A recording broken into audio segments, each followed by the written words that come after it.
మనిషిలాగా ఒకడు పోజులు కొడతాడు, మంచి మంచి మనసుందంటూ ఒకడు నీతులు చెబుతాడు.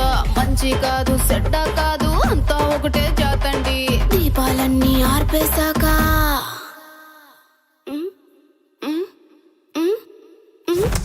దీపాలన్నీ ఆర్పేశాక అందరి బుద్ధి వంక